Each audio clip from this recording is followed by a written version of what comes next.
मित्रों, आज की इस पत्रकार वार्ता में आप सबका स्वागत है। हिमाचल प्रदेश का आज हमारा हिमाचल दिवस भी है और इस अवसर पर आप सबको, प्रदेशवासियों को सबको बहुत बहुत बधाई।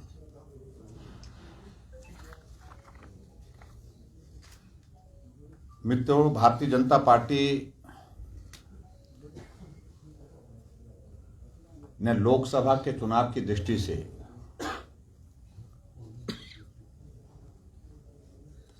अपना संकल्प पत्र पिछले कल घोषित किया है। पार्टी के हमारे राष्ट्रीय अध्यक्ष श्री जगत प्रकाश नड्डा जी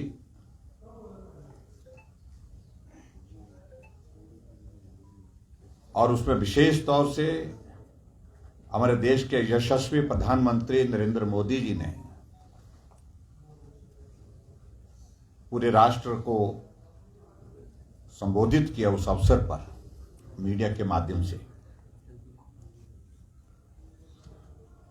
और एक विजन सिर्फ 5 वर्ष का नहीं, ये भारत 2047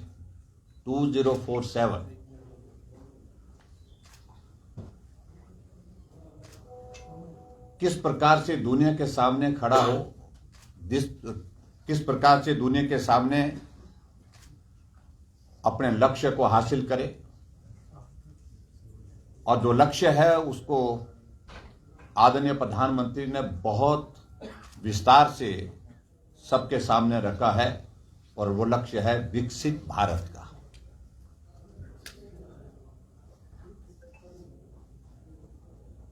जो संकल्प पत्र के संदर्भ में इस बार भारतीय जनता पार्टी ने पूरे देश भर में बहुत एक लंबी एक्सरसाइज की,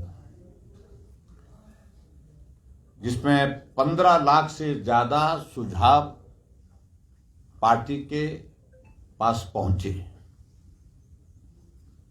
जिसमें 4 लाख नमो ऐप के माध्यम से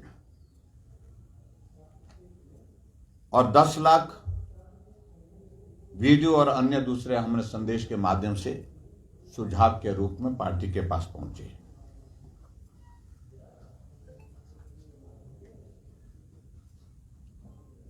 और उन सुझावों को ध्यान में रखते हुए पार्टी के नेतृत्व ने उनको संकलित भी किया, और पार्टी के नेतृत्व के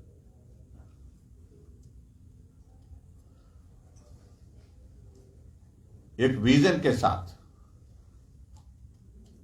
पिछले कल पूरे देश के सामने उनको प्रस्तुत भी किया है।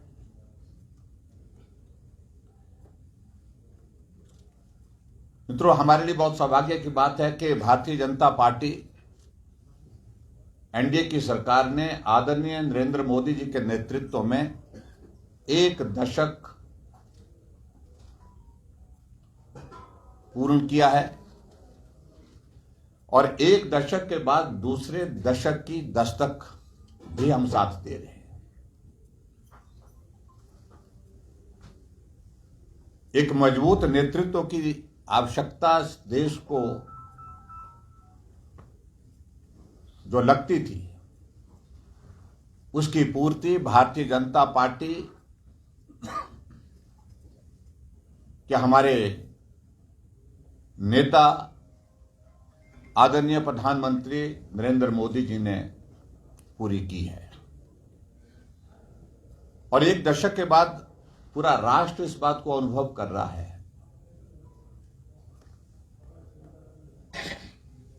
कि अभी भी इस मजबूत नेतृत्व की आवश्यकता देश को है, देश को आगे बढ़ाने के लिए है।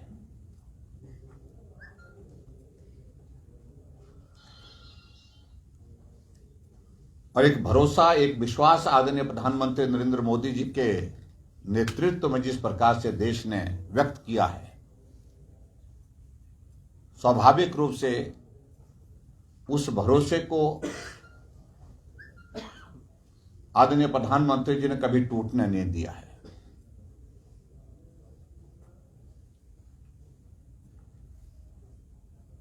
और इसलिए आज हम इस बात का हम जिक्र करते हैं कि मोदी जी की गारंटी 24 कैरेट सोने जैसी गारंटी है। यानी कि मोदी जी की गारंटी काम पूरा होने की गारंटी है। इस बात को लेकर के पूरा देश एक भरोसे के साथ भारतीय जनता पार्टी को, एनडीए को अपना समर्थन और सहयोग दे रहा है। –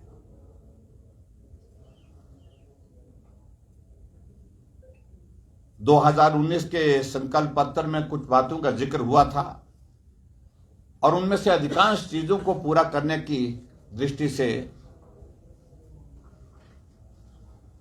आदरणीय मोदी जी की सरकार आगे बढ़ी है, सफलतापूर्वक उनको पूरा किया है। चाहे हम धारा 370 की बात करें,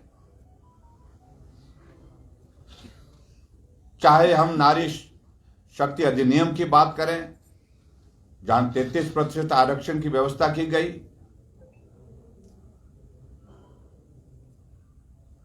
चाहे राम मंदिर निर्माण की बात करें, चाहे हम गरीब कल्याण की बात करें,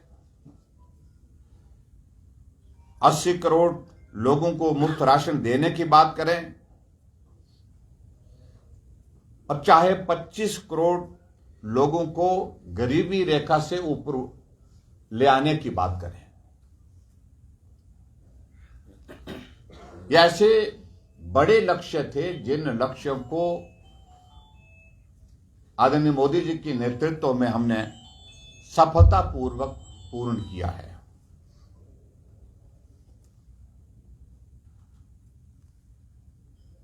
और आज हमारे लिए इस बात की प्रसन्नता है कि जिस तरह का भरोसा पूरा देश मोदी जी के नेतृत्व में कर रहा है, निश्चित रूप से भारतीय जनता पार्टी एनडीए गठबंधन फिर से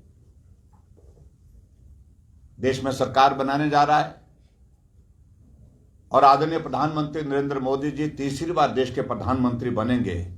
इस बात को लेकर के कहीं कोई कंफ्यूजन नहीं है।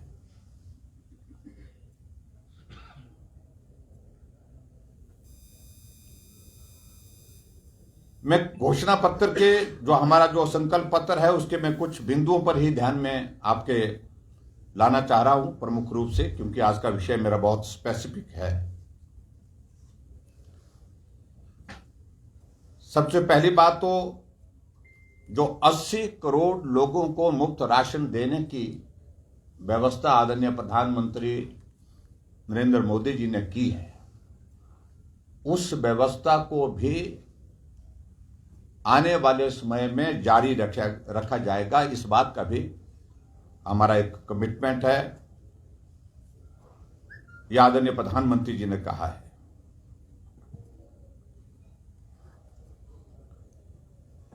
और इसके अतिरिक्त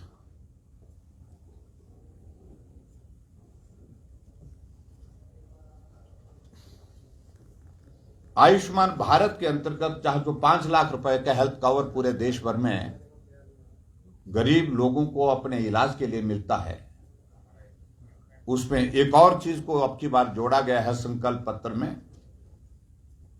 70 साल की आयु से ऊपर के सभी बुजुर्गों को उसमें शामिल किया गया है, जो पहले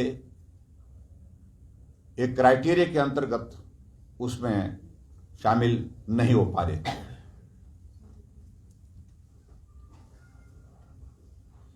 और इसके साथ साथ में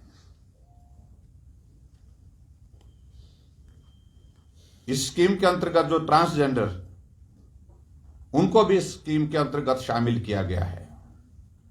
ये 2 नई एडिशन जो आयुष्मान भारत के अंतर्गत की गई है।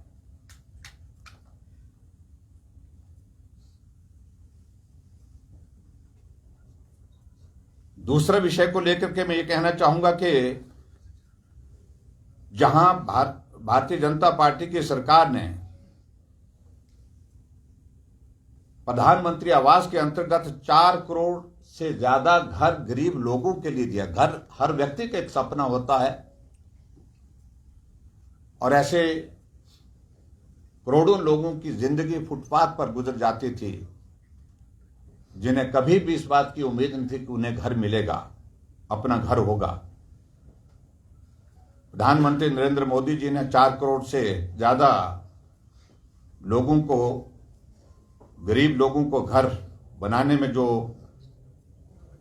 एक योगदान दिया है, उसको आगे और बढ़ाते हुए 3 करोड़ से अधिक घर और बनाए जाएंगे। ये भी एक लक्ष्य निर्धारित किया गया है और निश्चित रूप से इसको भी पूरा करेंगे। और इसके अतिरिक्त आगे बढ़ करके उज्ज्वला योजना एक ऐसी योजना थी जहां गांव में रहने वाला, शहर में रहने वाला गरीब आदमी अपने घर में गैस के चूल्हे की कल्पना नहीं कर सकता था। उनको उज्ज्वला योजना के अंतर्गत गैस का सिलेंडर मिला, गैस का कनेक्शन मिला। अब आने वाले समय में इस बात को सुनिश्चित करने की कोशिश हो रही है कि पाइपों के माध्यम से गैस पहुंचाने का एक निर्णय उसमें और किया गया है। और मैं समझता हूं ये भी खासतौर से शहरी क्षेत्रों के लिए बहुत महत्वपूर्ण होगा और शहरी क्षेत्र के साथ साथ इसका विस्तार जो है वो ग्रामीण क्षेत्रों में करने की दिशा में भी आगे होगा। और इसके आगे बढ़कर के मित्रों, जहां हमारे संकल्प पत्र में एक विषय को लेकर के एक और एडिशन की गई है जो बहुत महत्वपूर्ण मैं महसूस करता हूं कि हर घर में बिजली, ये तो लक्ष्य है, हर घर में पानी, ये तो लक्ष्य है, जिस लक्ष्य को बहुत हद तक प्रधानमंत्री नरेंद्र मोदी जी के नेतृत्व में हासिल कर लिया है।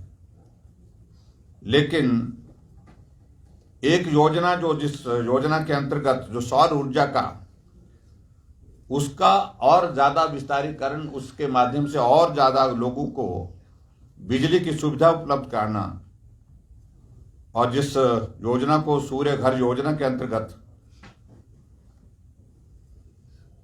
आगे बढ़ा करके हर घर को बिजली मुफ्त देने का ये भी एक संकल्प लिया गया है। और जिसमें खासतौर से मैं समझता हूं कि ग्रामीण क्षेत्र के लोगों के लिए, गरीब परिवारों के लिए एक बहुत बड़ी राहत होगी। इस लक्ष्य को भी हमारे सामने संकल्प पत्र के माध्यम से रखा गया है, जिसको निश्चित रूप से हम हासिल करेंगे। मुद्रा योजना का दायरा बढ़ाया गया है और मुद्रा योजना का दायरा बढ़ाने के साथ साथ में उसमें जो हमारे दिव्यांग हैं उनको प्रधानमंत्री आवास योजना के अंतर्गत प्राथमिकता दी जाएगी, ये भी उसमें तय किया गया है। और एक बहुत बड़ा लक्ष्य आदरणीय प्रधानमंत्री नरेंद्र मोदी जी ने यह तय किया कि जो महिलाओं के जो सेल्फ हेल्प ग्रुप है, एक वो बहुत महिला सशक्तिकरण का एक बहुत बड़ा मजबूत एक माध्यम है। इस माध्यम को और ज्यादा स्ट्रेंथन करने की आवश्यकता है और मजबूत करने की आवश्यकता है। उस दृष्टि से अभी तक जो है 10 लाख महिलाओं के सेल्फ हेल्प ग्रुप को इसमें जोड़ा गया है और आने वाले समय में इसको और ज्यादा बेहतर ढंग से काम करने की दृष्टि से, ताकि महिलाएं अपने पांव पर खड़ी हो सके और ग्रामीण क्षेत्रों में खासतौर से अपने जो प्रोडक्ट बना करके जो तैयार करती है उनको ठीक तरह से उनको मार्केटिंग के लिए व्यवस्था करना, ताकि वो उनके परिवार के लिए आय का भी जरिया बने। उस दृष्टि से ठोस काम करने की दृष्टि से निर्णय लिया गया है। और आगे बढ़कर के एक विशेष तौर से जिसका मैं जिक्र करना चाहूंगा कि 1 करोड़ लखपति दीदी अभी तक जो है वो बना दी गई है और आने वाले समय के लिए 3 करोड़ लखपति दीदी बनाने का एक लक्ष्य हमारे सामने इस विजन डॉक्यूमेंट, इस संकल्प पत्र के माध्यम से रखा गया है, जिसको हम पूरा करने की दिशा में आगे बढ़ेंगे। और ड्रोन के लिए विशेष तौर से महिलाओं को ट्रेनिंग दे करके ड्रोन दीदियां बनाने का एक लक्ष्य है, वो भी इस संकल्प पत्र के माध्यम से हमने निर्धारित किया है और निश्चित रूप से उसको भी आगे बढ़ करके प्रधानमंत्री जी का एक बहुत जो एक संकल्प है उसको पूरा करने की दिशा में हम आगे बढ़ेंगे।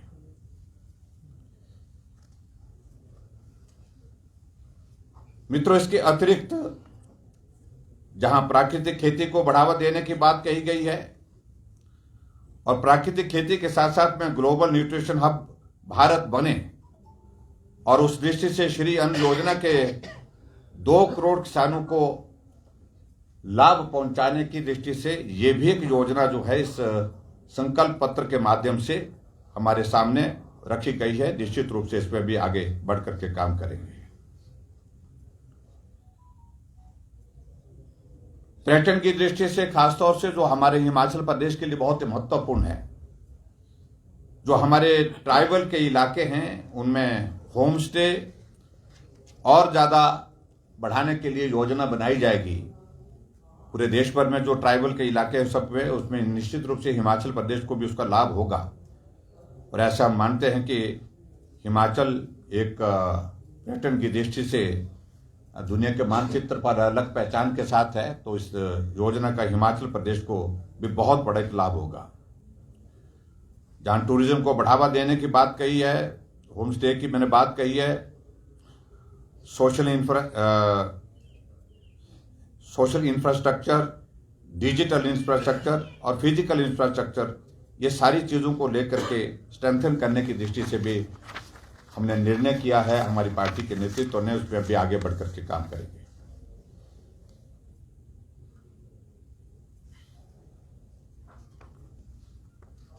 जीरो टॉलरेंस फॉर करप्शन, हमारे लिए ये बहुत सौभाग्य का विषय है कि आदरणीय प्रधानमंत्री नरेंद्र मोदी जी के नेतृत्व में जब से सरकार बनी है 2014 से, और 1 दशक 10 सालों का ये कार्यकाल, जहां पार्टी के नेतृत्व पर उंगली उठा करके कोई कह नहीं सकता कि आपके ऊपर ये आरोप है। अन्यथा इससे पहले जो दौर रहे हैं वो दौर इस प्रकार के रहे हैं, लाखों करोड़ रुपए के घोटाले,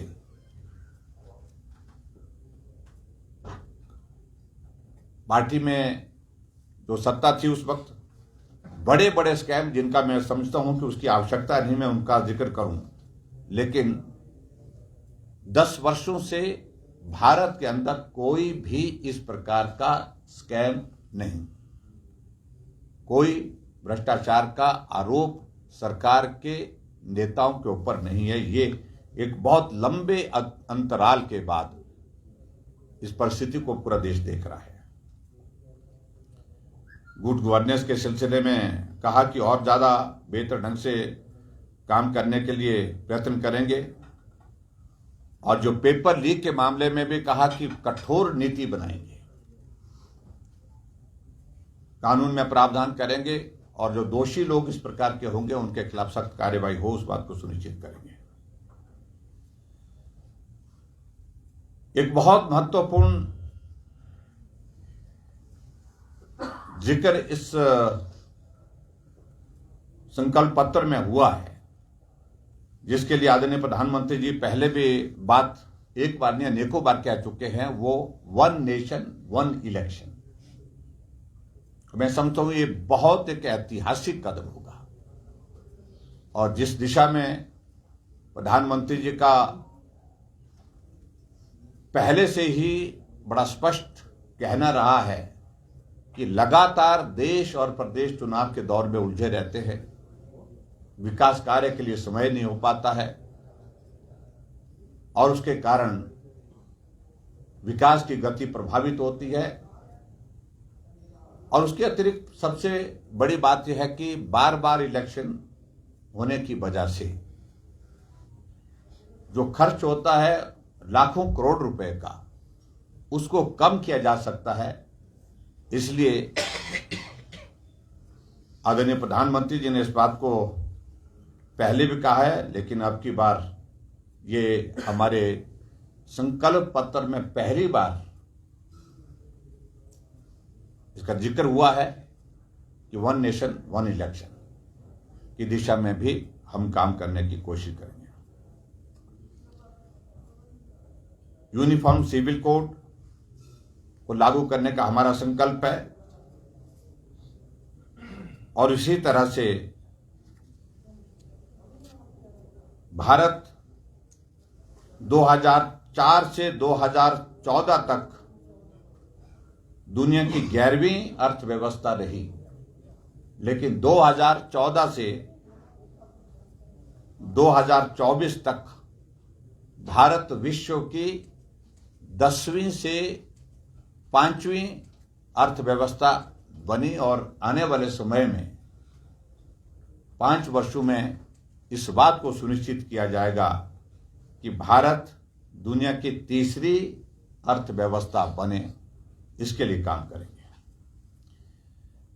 मित्रों, कुछ पॉइंट्स हैं जिन पर मैंने अपनी बात कही, जो हमारा संकल्प पत्र का हिस्सा है। प्रमुख रूप से मैं उन बातों का जिक्र करने का मैंने प्रयत्न किया है और मुझे इस बात की खुशी है कि सबसे बड़ी बात यह है कि सभी राजनीतिक दल चुनाव के दिनों में अपना घोषणा पत्र, विजन डॉक्यूमेंट, गारंटी का जिक्र करते हैं, लेकिन भारतीय जनता पार्टी का संकल्प पत्र ये मोदी जी की गारंटी का पत्र है और मोदी जी की गारंटी का अभिप्राय ये है कि काम पूरा होने की गारंटी, जिस पर भरोसा देश को है और जिस पर विश्वास देश को है, और इस विश्वास को और मजबूती निश्चित रूप से मिली है इन 10 वर्षों में। और आने वाले समय में इस लोकसभा के चुनाव में ऐसे महत्वपूर्ण बिंदुओं के साथ हम चुनाव जा रहे हैं और निश्चित रूप से एनडीए की सरकार देश में बनेगी। भारतीय जनता पार्टी बहुत बड़े बहुमत के साथ जीतेगी और जो लक्ष्य हमने निर्धारित किया कि अब की बार 400 पार का एक नारा जो दिया है एनडीए का, और उसमें भारतीय जनता पार्टी बहुत बड़ा जो है वो जीत का एक लक्ष्य जो निर्धारित किया उसको हासिल करेगी और हमारे देश के प्रधानमंत्री नरेंद्र मोदी जी 3री बार देश के प्रधानमंत्री बने। तो मुझे सिर्फ इतना ही कहना था। राजीव भारद्वाज जी हमारे मैं संकल्प पत्र से संदर्भ में मुझे जो बात कहनी तो वो सिर्फ इतनी बात है। इससे आगे मुझे सिर्फ इतना ही कहना है। मित्रों, भारतीय जनता पार्टी ने लोकसभा की चुनाव की दृष्टि से हिमाचल प्रदेश की 4 सीटों पर पार्टी के कैंडिडेट का ऐलान समय रहते किया है, जिसके लिए मैं पार्टी के नेतृत्व का बहुत आभारी हूं। पार्टी के राष्ट्रीय अध्यक्ष जी, पार्टी के हमारे केंद्र के नेतृत्व का, और डॉक्टर राजीव भारद्वाज जी यहाँ कांगड़ा चंबा लोकसभा क्षेत्र से भारतीय जनता पार्टी के प्रत्याशी हैं और जिस प्रकार का समर्थन सहयोग मैं देख रहा हूं इनको मिल रहा है हर क्षेत्र में, तो निश्चित रूप से जीत होगी। आप सबकी भी शुभकामनाएं इनको मिलेंगी, ऐसा मुझे पूरा भरोसा है। और एक और अलग परिस्थिति हिमाचल प्रदेश में आई है कि अब की बार लोकसभा के चुनावों के साथ साथ में 6 विधानसभा के उपचुनाव भी घोषित हुए हैं और संभावना ये लगती है अगर 3 उपचुनाव जहां निर्दलीय विधायकों के अभी त्याग पत्र स्वीकार नहीं हुए, अगर वो भी स्वीकार होते हैं तो ये 9 उपचुनाव होंगे। लेकिन फिलहाल जो 6 उपचुनाव घोषित हुए हैं उसमें धर्मशाला भी उसमें शामिल है। उसमें सुधीर शर्मा जी हमारी पार्टी के यहाँ से प्रत्याशी हैं और निश्चित रूप से लंबे समय से धर्मशाला में आप एक चुने हुए प्रतिनिधि के नाते अपना काम करते रहे हैं और धर्मशाला के विकास में आपका एक बहुत बड़ा महत्वपूर्ण योगदान रहा है। और मुझे पूरा भरोसा है कि अब की बार भारतीय जनता पार्टी के प्रत्याशी के नाते इनको भी यहाँ के लोग, आप सब लोग समर्थन और सहयोग देंगे, विजयी बनाएंगे। आप सबका बहुत बहुत धन्यवाद। पीसीसी अध्यक्ष ये कह रही है सर विपक्ष ये आरोप लगा रहा है कि आपका जो संकल्प पत्र है उसमें महंगाई और रोजगार पर जो है वो कोई बात नहीं की गई है, क्या कहें? देखिए, विपक्ष को कुछ कहना ही है, हम उनकी तरह नहीं कह सकते। जो बातें उन्होंने कही, उन्होंने जिस तरह की गारंटियां दी थी और वो गारंटियां पूरी नहीं हुई। व्यवहारिक चीज़ें और इसमें कमिटमेंट कम है, लेकिन हमारा संकल्प इस दिशा में, हमारा विजन इस दिशा में है, हम इस दिशा में आगे बढ़ करके काम करने के लिए हैं। तो इसलिए मैं समझता हूं कि विपक्ष की एक भूमिका, उनने अपनी बात कहनी थी, अपनी बात कह दी, लेकिन रोजगार भी दिया जाएगा और रोजगार के साथ साथ में महंगाई पर भी नियंत्रण होगा। जब नरेंद्र मोदी जी के नेतृत्व में लोगों की आस्था है, विश्वास है, तो इन सारी चीजों का समाधान करने में वो सक्षम है। इसी में आरंभ करना चाहूंगा सर, मैं पीसीसी अध्यक्ष ने ये भी कहा है कि ये जो संकल्प पत्र है वो जोड़ेबाजी पत्र है और कुछ नहीं। और जो माजी में आप लोगों ने कहा था कि इतने लोगों को जो है वो रोजगार दिया जाएगा करोड़ों की संख्या, वो कहाँ है, उसका श्वेत पत्र जारी करें। देखिए, मैं कह रहा हूँ कि देखिए, जहाँ तक कांग्रेस की अध्यक्षा का जिक्र आप कर रहे हैं, मुझे उनके बारे में कुछ नहीं कहना है। स्वाभाविक रूप से एक रस्म वो पूरा करने की कोशिश कर रहे हैं। मैं दावे के साथ कहता हूं कि जो राष्ट्रीय स्तर पर जो रोजगार इन 5 सालों में मोदी जी की सरकार के दौरान मिला है, उसका कंपैरिजन अगर पीछे की सरकारों के साथ करें तो वो कई गुना आगे बढ़ करके है। और मैं निश्चित रूप से इस बात को कहूंगा कि आने वाले समय में भी रोजगार एक बहुत बड़ा एक लक्ष्य होगा, लक्ष्य के साथ एक टारगेट होगा जिसको पूरा करने के लिए हमारे केंद्र का नेतृत्व काम करेगा। ठाकुर साहब, मुख्यमंत्री सुखविंदर सिंह सुक्खू कह रहे हैं, बार बार कह रहे हैं कि राज्यसभा जो चुनाव हुआ उसके बाद जो है बड़े स्तर पर जो है वो विधायकों की खरीद फरोख्त हुई, क्या कहेंगे? देखिए, ऐसा है कि वो विचलित हैं, जो राजनीतिक परिस्थितियां उनके सामने हैं, और इसलिए वो कई तरह की बातें कह रहे हैं। जो आरोप लगाने की कोशिश वो कर रहे हैं, उस संदर्भ में हमारे सभी 9 साथियों ने उनको नोटिस दिया है और defamation, criminal defamation, Sudhir ji ने तो क्रिमिनल डेफेमेशन भी दायर कर दिया है। अगर उनके पास इन सारी चीजों को लेकर के कुछ है तो बताइए, सिर्फ कहना पर्याप्त नहीं है। और वैसे भी ये मॉडल कोड ऑफ कंडक्ट का वायलेशन भी है। बिना सबूत के इस प्रकार के आरोप लगाना, ये मैं समझता हूं दुर्भाग्यपूर्ण है। और परिस्थितियां क्यों बनी है, मुझे लगता है कि इन सारी चीजों को बार बार कहने की आवश्यकता नहीं। हमारे साथियों ने एक बार नहीं अनेक बार अलग अलग मंच से, विधानसभा के अंदर, विधानसभा के बाहर और उसके अतिरिक्त पत्र लिख करके, व्यक्तिगत रूप से मिल करके अपनी नाराजगी मुख्यमंत्री को जाहिर की थी। और मैं ये कहूंगा कि इन्होंने ही नहीं, जो कांग्रेस पार्टी की वर्तमान अध्यक्षा है, उन्होंने भी जाहिर किया कि ठीक नहीं हो रहा है, काम नहीं हो रहे हैं, न कार्यकर्ताओं के, न लोगों के, न विधायकों के, न मंत्रियों के। कांग्रेस के मंत्रियों ने ही मंत्रिमंडल से त्यागपत्र दे करके रखा है। कांग्रेस के मंत्रिमंडल की बैठक से रोते रोते बाहर निकल रहे हैं। ये तो आलम है। आरोप लगाने का क्या औचित्य है? किस पर आरोप लगाने की? आरोप सबका यही है कि जो कार्य प्रणाली इन 14-15 महीने में कांग्रेस की सरकार की रही है, मुख्यमंत्री सुखविंदर सिंह सुक्खू की रही है, उस पर आपत्ति थी। और आखिरकार ये बड़ा कदम उठाने के लिए कुछ साथियों को विवश होना पड़ा, क्योंकि हालात इस प्रकार के पैदा किए। और इसलिए उनको इस बात को स्वीकार करना चाहिए, कमी अगर रही है तो उनकी अपनी कमी रही है। ये आरोप प्रत्यारोप लगा करके इसका कोई लाभ नहीं। सर, विपक्ष का कहना है कि जिस प्रकार से आप उनके ऊपर जो गारंटी थी रोजगार को लेकर उसकी बात कर रहे हैं, तो उनका ये कहना है कि पहले आप 2 करोड़ जो रोजगार देने की बात की थी उसका ब्यौरा दें कि 2 करोड़ रोजगार में से कितना रोजगार दिया आपने। देखिए, एक बात को लेकर के मैं सिर्फ इतना ही कह रहा हूं कि विपक्ष की ओर से सिर्फ प्रयत्न है जिसको वो तो प्रयास है कि हम कुछ बोलें। और मैं इस बात को कह सकता हूं कि जो रोजगार देने की बात की है, उस लक्ष्य को तो हासिल किया है, जो तय किया था। सरकारी नौकरियां, उसके बाद प्राइवेट सेक्टर की नौकरियां, उसके बाद रोजगार के उपलब्ध जो माध्यम उपलब्ध कराए गए हैं, ये आंकड़ा मुझे लगता है उससे कम नहीं, उससे ज्यादा है। सर, कांग्रेस कह रही है कि भाजपा के कुछ लोग कांग्रेस में आने वाले हैं।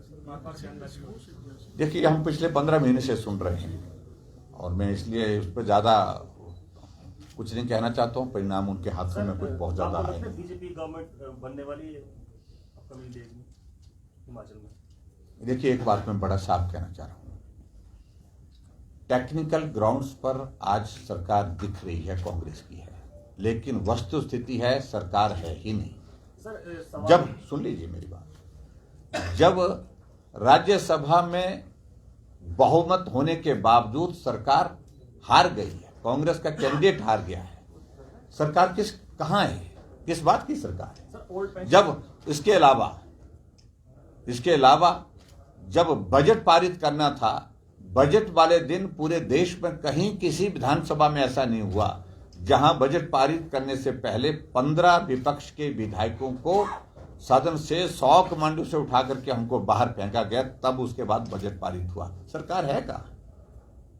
सरकार है ही नहीं। मैं इस बात को कह रहा हूं, और आने वाले समय में इस बात को लेकर मैं जरूर कहूंगा। हम कुछ नहीं कर रहे हैं, ये उपचुनाव है, इन उपचुनावों में भारतीय जनता पार्टी जीतेगी, बहुमत होगा तो सरकार कांग्रेस की चले जाएगी। अधिकारियों के द्वारा ये भी कहा जा रहा है कि जिन 6 सीटों पर भाजपा ने अपने प्रत्याशी दिए हैं, इसमें भाजपा ही उनकी हार का कारण बनने वाली है। काफी श्योरिटी के साथ जो उनके द्वारा ये बात कही। देखिए, उनकी बातों पर जाने की आवश्यकता हम इसलिए नहीं महसूस करते हैं कि वो तो कहेंगे कुछ ना कुछ, क्योंकि उनकी पीड़ा को आप समझ सकते हैं। लेकिन हम जीतेंगे, भाजपा के कार्यकर्ता भी उसमें लगे हैं, और साथ में जो नए साथी हमारे साथ आए वो भी मिलकर के काम कर रहे हैं। सर, टिकट आवंटन की बात करें, टिकट आवंटन के बाद आपके जो कार्यकर्ता है कुछ ना कुछ निराश चल रहे हैं, क्योंकि उन्होंने इस्तीफा भी दे दिया, तो उनको किस तरह से आप? देखिए, टिकट जब होता है तो स्वाभाविक रूप से कुछ बातें ऐसी होती हैं, लेकिन कहीं भी इस तरह का वातावरण नहीं है। सब काम में जुट गए हैं, काम में लग गए हैं, और आने वाले समय में आप देखें कि जब चुनाव का परिणाम होगा, 2014 में हम 4 सीटें जीते थे, 2019 में भी 4 सीटें जीते हैं, 2024 में भी 4 सीटें जीतेंगे, और जो उपचुनाव का परिणाम आएगा तो आपके सामने होगा, इसमें भी जीत होगी। Thank you please, thank you please. नहीं बस प्लीज, किसी वार्ता के दौरान मिलेंगे, दिखेंगे, वो जरूर दिखेंगे। कहीं ना कहीं नाराजगी तो नहीं है सर?